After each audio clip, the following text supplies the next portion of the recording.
Every season, midfielders make up the top scoring players in FPL. But which players should you splash the cash on? And which player could be the new Morgan Rogers? Today, we will be ranking 30 of the popular midfielders in FPL this season to see if your midfield is looking good or maybe not so much. Yes, guys, we are back with another tier list video today. You guys seem to like the defenders tier list we made a couple of days ago, so we're going to run it back. We're going to go again with midfielders this time. We're going to be ranking based on these 5 categories. We're going to be looking at the top picks, some good picks, some solid picks, risky picks, and finally some avoid type players. And we are going to be ranking players. It doesn't matter what their price is. We're going to try and distribute different price points across different ranks to make sure that just because a player is cheaper, that doesn't necessarily mean they're a bad pick. We have to take their price into consideration, as there is such a difference in price between the cheapest players and the most expensive players, guys. We're going to go through 30 players. We're going to start off with the 20 most popular midfielders in the game at time of recording, and then we're going to do some differentials that I like the look of at the end of the video. So let's get cracking, guys, right away, and we're going to start off in the Bournemouth area. And first of all, I think we can do Clive very quickly. He is not quite fit. He's expected to miss game week 1, only just returning to training kind of this week. So he's a bit of a doubt for game week 1. So I think we have to put him in the avoid section.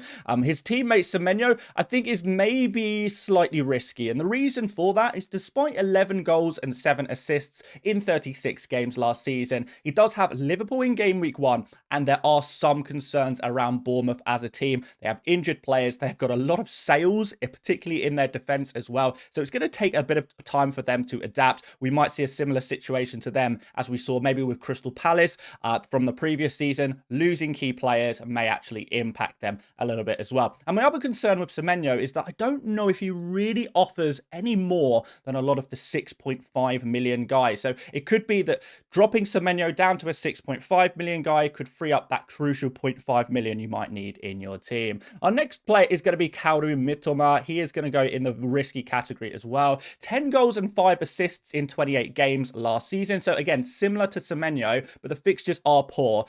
They play against Fulham in the opening game, who didn't do great last season, but I think the underlying numbers suggest that they are a pretty decent defense in the Premier League. Then they have Everton, Man City, Bournemouth, Spurs, and Chelsea. I would say Bournemouth is probably the only good fixture in the opening 6 for Brighton. Plus, Mitoma a little bit injury prone as well. So he is a bit of a risk for me. But we can move on to maybe some other players who seem more safe for minutes. But actually, I think the next guy, Caicedo, is going to be an avoid, and I'm sure there will be a lot of disagreement here. 1 goal and 4 assists last season, so not expecting attacking returns from the 5.5 million man, but he did get a 55% defensive contribution hit rate last season, which is phenomenal. Only Casemiro did better over last season from the regular starters of Premier League teams in the midfield position. So really, really good there. My issue with Caicedo is that I would want to keep myself open to other Chelsea players.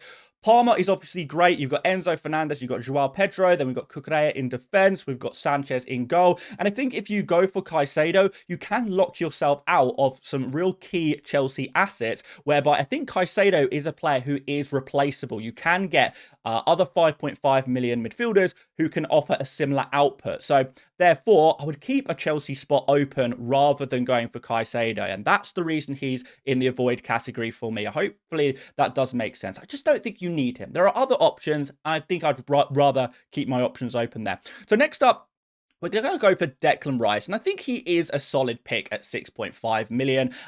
Scoring pretty high on some of the data models, like the Fantasy Football Hub algorithm is predicting Rice to do quite well, actually, for the start of the season. 4 goals, 7 assists last season. We know he is a set piece taker for Arsenal, corners, and free kicks. And, of course, his defensive contribution rate is not too bad. He will get defensive contribution points in around 28% of his games, which is, it's reasonably strong. It's not, you know, the top bracket, but, you know, that's decent numbers. It's not too bad there.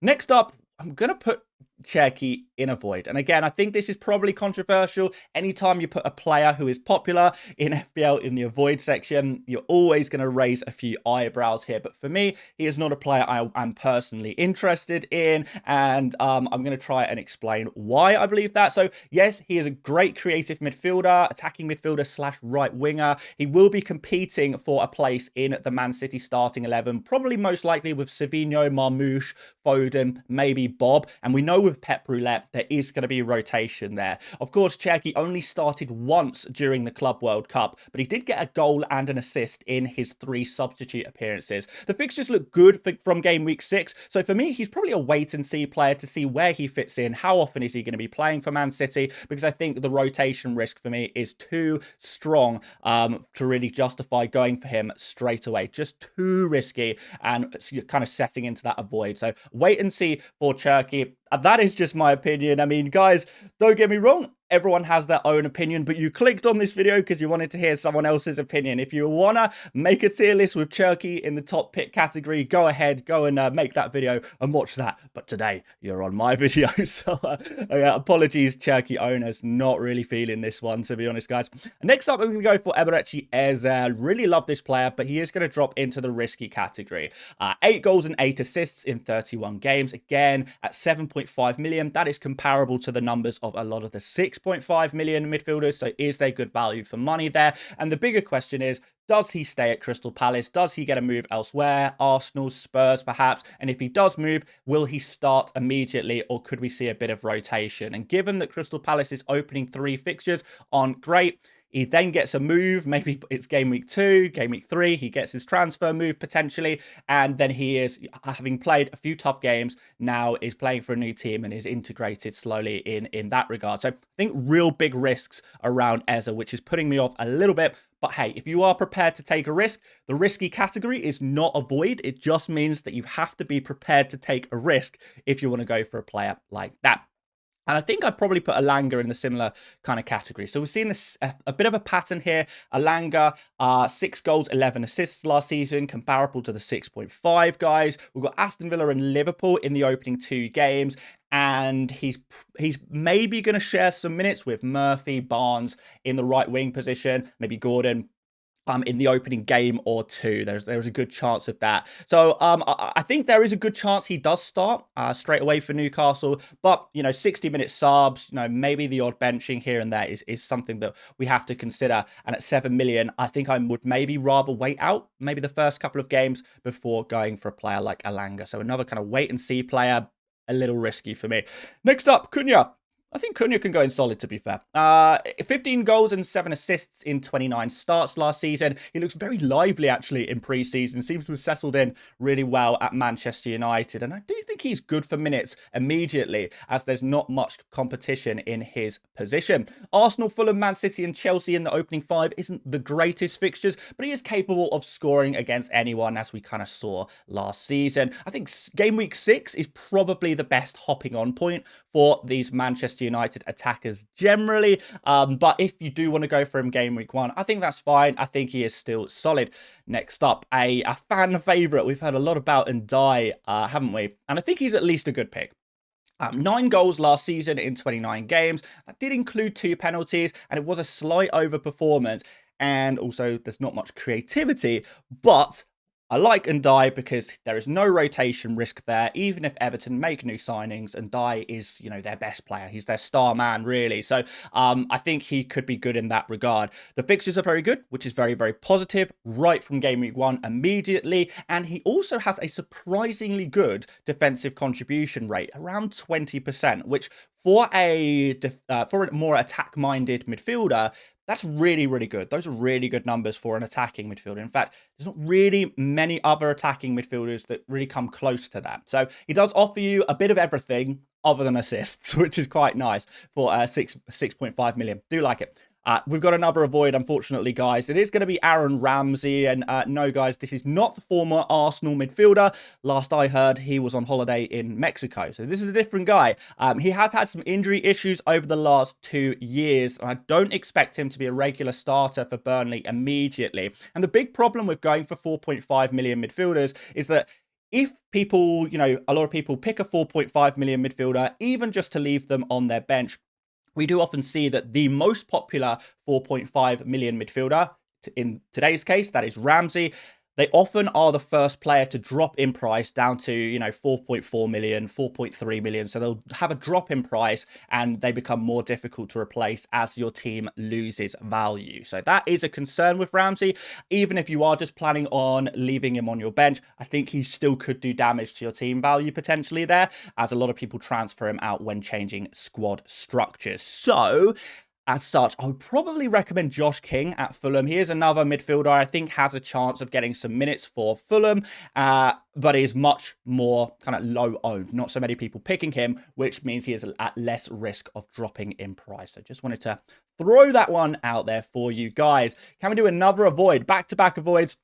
It's gonna be Marmoush. Now, he got 7 goals and 1 assist last season in 14 starts, which actually is not really as good as I kind of remember. You know, we think of Marmoush at the end of last season being this essential, really good Man City asset to have. But, you know, like a 50% hit rate for a 8.5 million midfielder forward, as he was last season, it's not actually that good. You know, it's fine, don't get me wrong, but it's nothing mind-blowing. And we have to remember that Marmoush was, during that time, filling in at striker for an injured Erling Haaland as well for a lot of that time. So his stats were maybe a little inflated by being the free kick taker, the penalty taker, the corner taker, you know, being nailed on because there was no other no other options at striker for Man City. But now in the new season, Haaland's back, lots of new signings at City, could be some rotation risk there as well. So another player I would probably like to wait and see until game week 6, where we see Man City have a real nice solid run of top tier fixtures.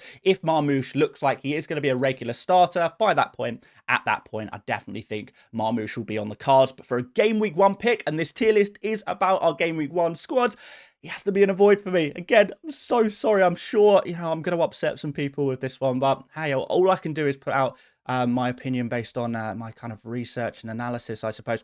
Next up, Bruno Fernandes. I don't think he can be any less than a good pick. He has to be there at least. You know, he's a great. You know, he's got to be a great pick here. So I really like this one. 8 goals, 12 assists in 35 last season. He should improve on his assists numbers with better forwards around him. He's going to be on all set pieces and penalties. He also has an incredible 33% defensive contribution rate. So he'll be getting defensive contribution points around 1 in 3 games. Really, really nice there. Also a bonus point magnet. His position is maybe a little uncertain, but we expect him to play as a free 8, maybe as one of the 10s. The fixtures are poor outside of Game Week 3, but again, a fairly fixture-proof player. I think he is definitely a solid and reliable player to go for, and can definitely provide some points. I think, unlike maybe Cunha and Mbeumo, I think Bruno will have a better season this year than last, whereas Cunha and Mbeumo, no longer being those talismans, are going to be slightly worse. For FPL point output, Bruno should actually improve because of these transfers coming in. So, yeah, good pick. I like him. Next up, Saka. So keeping with these expensive players, I think he has to be at least solid. I'm going to put him in a good pick. I don't think someone like Saka can ever really be, you know, any less than a great pick. Even though the fixtures aren't great, he got 6 goals and 11 assists in 20 starts last season. So that's really good numbers. He's got the best creative numbers per 90 in the Premier League using last season's data. He may have lost penalties to Gyökeres, which is a little off-putting, and Leeds in Game Week 2 is probably the only good fixture in the opening 6. Maybe a player to buy from Game Week 7. He is, to me, at least a solid. But, you know, these guys who are 10 million plus, they are 10 million plus because they are really, really strong FPL options. It's just a case of what do you sacrifice by having Saka in your squad? And I think that's the bigger concern about him rather than his ability as an FPL asset. We spoke about Mbeumo briefly, but I think we're going to put him in again. And for Game Week 1, I think he is a risky player to go for. 20 goals, 9 assists last season in 38 games, but it should be noted that 5 of those goals were penalties. So similar numbers to someone like Cunha. Like Cunha, his goal share is probably going to be reduced. Now he's no longer the talisman, but The difference between Cunha and Mbeumo is I think Mbeumo is slightly less well integrated into the Manchester United team, and I wouldn't be totally surprised to see Mbeumo benched in game week 1. So that's the concern there, and that's why I have to drop him just slightly lower than the likes of Cunha. Next up, Rodgers.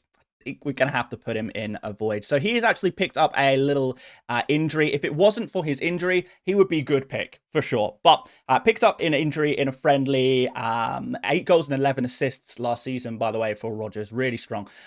For 7 million, that's I think, you know, some of the better value we've seen from 7 million midfielders. But because of that minor injury he picked up, we're expecting to see him miss game week 1. And therefore, probably look elsewhere. He could even be out for longer than that. We're not exactly sure yet. The injury is quite fresh, so we're waiting for more information on that. Of course, when we get the new information, I'll make sure I do share that with you guys. But for now, because of that injury, he is going to be an avoid. Kudus, got to be solid, right? He's got to be solid. I think I've got to put him here.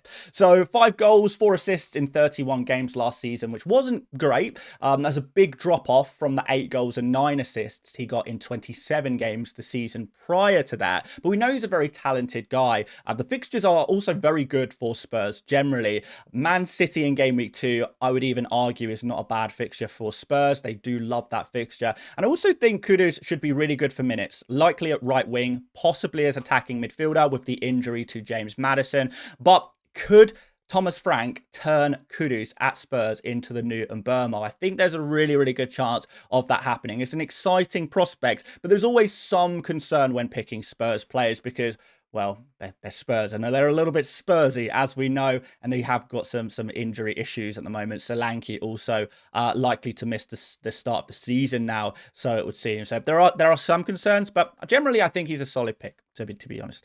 Next up, Florian Wirtz, controversially solid. I think I'd probably put him around Saka, so maybe I should bump him to good pick, but not quite a top pick. So yeah, probably similar to Saka, given that he is a little bit cheaper. So obviously Vertz is a world-class creative midfielder, 8 non-penalty goals and 13 assists in 31 Bundesliga games last season, which is pretty strong numbers. But for reference, that is similar numbers to Rodgers in the Premier League last season. So there is a small concern. He's not suited to be, you know, one of those top tier FPL assets. You know, those top tier midfielders are often wingers. You know, really they're forwards. But Vertz is not really a forward. So it's more in the mold of a Bruno than he is a Salah kind of thing, or a Palmer or someone like that. So there is some concern there. I think that 8.5 million is a good price for him. So I think that, you know, if he was 10 million, he would probably go down a little bit, but he's not. He's a pretty good price. So I think he's still a good pick for sure. He's likely to have a decent set piece share as well until McAllister returns in a couple of weeks at least for Liverpool. But yeah, I quite like Vertz. You know, definitely one of those better options in FPL this season if you fancy taking a punt on the new guy. But I don't think he's a top pick. There's only a few players I consider a top pick, and the first one is Cole Palmer. 15 goals and 10 assists last season, and the 3rd highest scoring player in FPL. And that was despite him having a bad season. So, you know, imagine what he could do in a good season. Well, we don't need to imagine. He did it the season before last. If he does return to the right wing position, which I think suits him much more, he could do really well this season. So I'm quite excited to see what Palmer can produce in this excellent run of fixtures to start off the season. And finally, Mr. Mo Salah, 29 goals and 18 assists. He's an easy top pick. So simple, so straightforward. We can put him straight in there and we don't even need to discuss it. Now, just because a player is a top pick, by the way, it doesn't mean they're essential. It doesn't mean you have to buy them. It just means that they're very good. They're a very good player to have in your squad. You're not going to be able to fit everyone in. Maybe your structure doesn't allow for Salah. It doesn't allow for Palmer. And if so, totally fine. But it doesn't make them any less of top picks for me personally. So we've done the main players, the popular players. Now I want to move on to some differential players that maybe are in fewer people's teams, but certainly they are players we need to talk about, we need to discuss. And let's start off with Cody Gakpo, who I'm going to put straight in the solid category. So Gakpo, really strong numbers when starting, but will he start every game? If Isak doesn't sign for Liverpool, he actually could start the majority of games for Liverpool this season, which could make him a really nice FPL asset. So He is a little risky for those minutes, but you have a pretty decent amount of confidence that when he does start, you are going to get some results from him. So for that reason, at 7.5 million, it's a good price for him. I think he offers more value for money at that price tag than the likes of, Eze, Elanga, Semenyo, as long as he's on the pitch. And that's the big question you need to ask yourself. Our next guy, let's go for the baby reindeers. Old Rudolph. Yeah, so he's an interesting one. I think there is got to be some risk attached to him because we know that Man City are, a rotation risk team generally, but he's 5.5 million. So your risk is mitigated a little bit by the fact that you're spending less money on him. Now, he obviously did very well in Serie A last season, but he's not expected to be as attacking under Pep Guardiola. Should be playing much deeper, but, could be some assists, could get the odd defensive contribution point there as well. But minutes, they are probably only good until Rodri is fit and available. And at that point, Reinders maybe is slightly a little more off-putting, but the season for Reinders is winter, so maybe wait until Christmas before investing in this red-nosed man. God, these jokes are terrible. Right, let's move on to Anderson.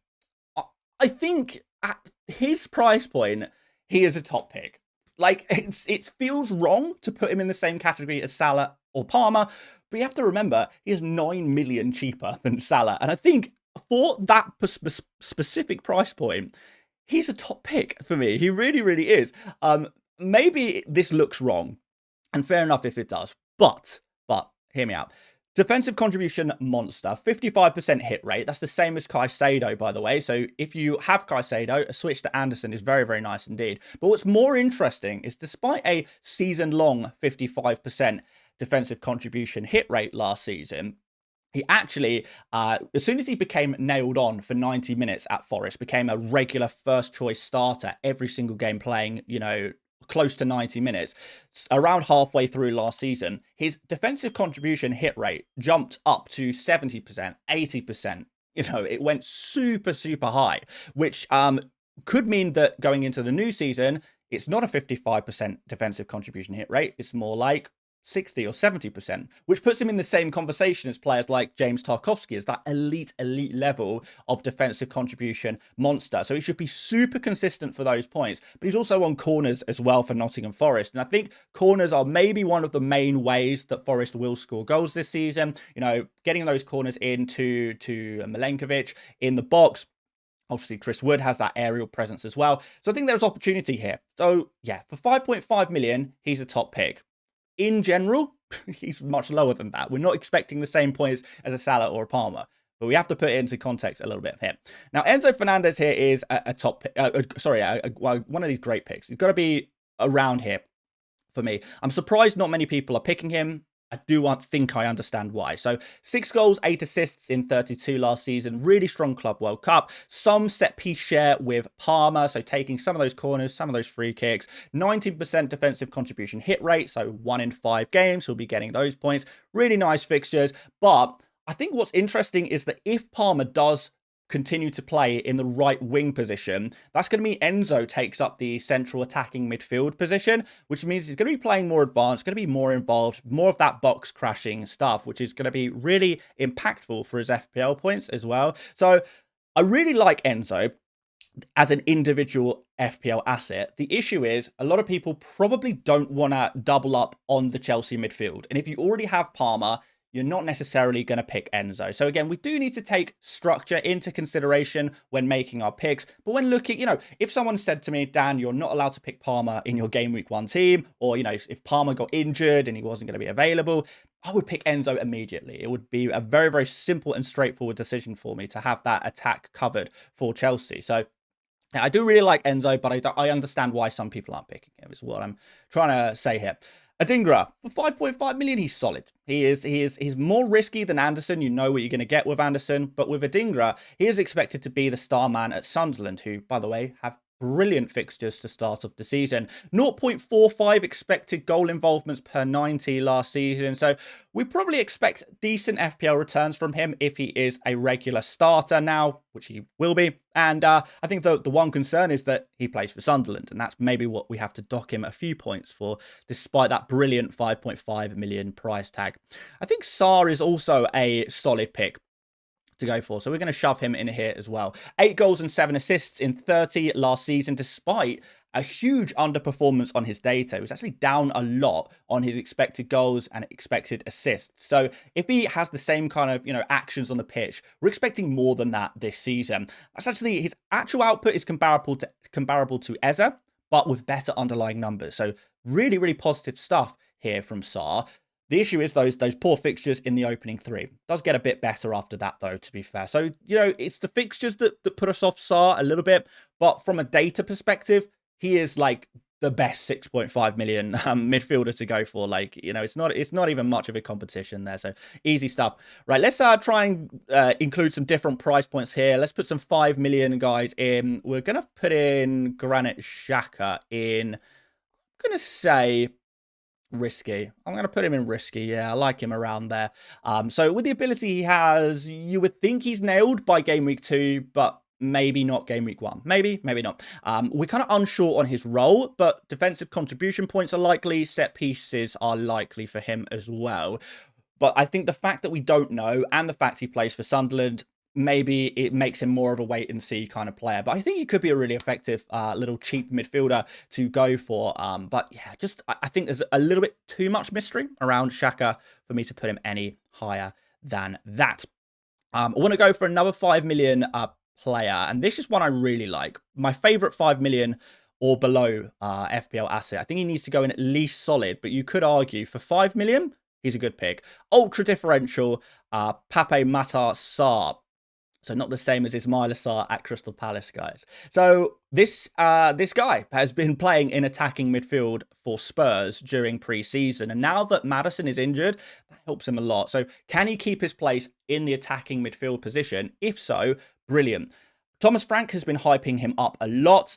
He got a decent defensive contribution share last season. Was actually one of the better midfielders, kind of top 10, top 15 midfielders for defensive contribution rate last season, which is really, really nice. Even if he plays more advanced this season, we see from Damsgaard last season that actually the Thomas Frank attacking midfielder, which is kind of more of a 8.5, I guess, can have a lot of defensive contribution, is still expected to have a decent defensive work rate. So therefore, I think Saar could be a real hidden gem. And by the way, guys, no spoilers, but he is in my current FPL team as well. So we'll perhaps talk about him a little more tomorrow in tomorrow's video. But yeah, certainly a player I really like. Next up, Tielemans. Yeah, so this guy is the data pick. And for that reason, I feel like I have to put him in solid. I feel like I have to. So yeah, the data models really like Tielemans, really like him. 3 goals and 7 assists last season. He is nailed on for minutes. The analytics crowd really love this guy. Maybe on penalties, maybe it's Watkins, to be fair. And he's at that unique price point at 6 million as well. 26% defensive contribution hit rate, which is pretty good. 1 in 4 games is going to get those points. So he should see an improvement from last season in his overall points. I think he's a solid pick, to be fair. Not too much can go wrong with a 6 million guy like him.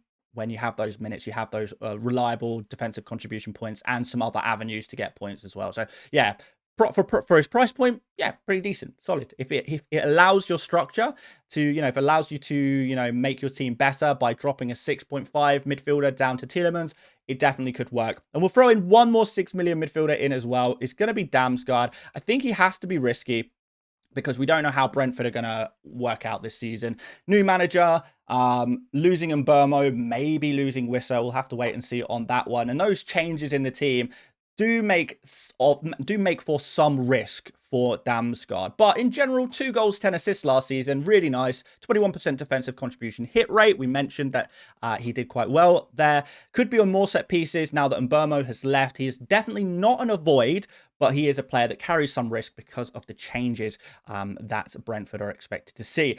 And those are all the players I have today. I'm sure I've missed out some players. So if I missed anyone out, please do let me know in the comments section, because what is great about FPL this season is there really is so many midfielders to choose from. Like, outside of the avoid category, I feel like I would be reasonably comfortable even with maybe one player from the risky category in my FPL team come game week 1. So there's so many options. I think it's a good opportunity to kind of be a bit creative with your midfielder. Yeah, no pun intended there. But yeah, like I said, let me know if I missed anyone out. Would massively appreciate that. Please do drop a like if you enjoyed this video, guys. Feel free to check out the Defenders version of this video where we rated the Defenders as well. Check that one out. And if you like this one, we'll do the Strikers next. Like, subscribe, and I'll see you later, mates. Bye-bye.